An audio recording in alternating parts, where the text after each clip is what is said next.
parking रे 500 टंका पुणी 18% जीएसटी सामान्य पार्किंग रे भी एतिकी पैसा नहीं ताले गोटे लोक एटी कौन पैका ताले भक्त आसिक रहिबो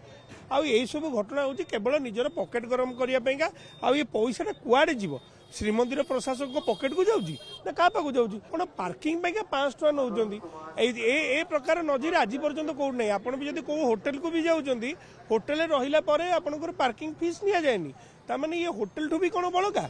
तमाने ए प्रकार नियम कानून कौन पैका आ पार्किंग रे 500 टंका पुणी 18% जीएसटी सामान्य पार्किंग रे भी एतिकी पैसा नहीं ताले गोटे लोक एटी कौन पैका ताले भक्त आसिक रहिबो ताले सेमानकर व्यवसाय केम बढ़िबो मु ए घटना किछि बुझी पारनी आ एई सब घटना होची केवल निजर पॉकेट गरम करिया पैका आ ये पैसाटा कुआडे जीवो श्रीमंदिर प्रशासक को पॉकेट को जाऊँगी ना क्या पाक जाऊँगी कारण सेवायत पाक तो जीवार नहीं मंदिर प्रशासन सरकार अकाउंट को जीवार नहीं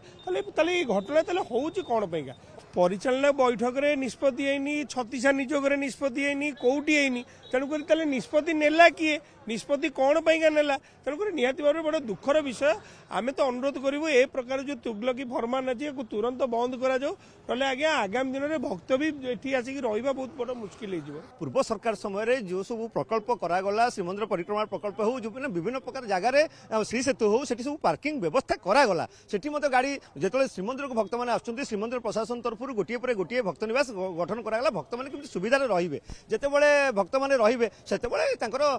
जो गाड़ी रखापी पार्किंग फीस नाला बर्तमान जदि पार्किंग फीस रखा श्रीमंदिर परिचालन कमिटी मीटिंग में फाइनाल हवा दरकार जदि पास होता भक्त मैंने जन गणमाध्यम जानी था जो पूर्व राति जो घटनाटी घटी कि गोटे आम गोटे भक्त मान जो 500 टका लदी दि जाइए सर्विस टैक्स निश्चित भाव यहाँ गोटे दुखदायक घटना और मुझे राज्य सरकार और जिला प्रशासन निकट में अनुरोध करी भक्त मान बोझ लदी न दे जाऊ यहाँ आम गोटे दुख लगुच 3.5 कोटी टंकार बैटेरी गाड़ी आमर किणा जाइछि कौन पे किणा जाइछि ना पार्किंग स्थल पर्यटक मानू बा भक्त मानू विभिन्न जगह को आनिया पे जो जगह आम ठिया बर्तमान देखुं ये गोटे रेस्ट्रिक्टेड जोन अंचल गाड़ी आसा कथा नुह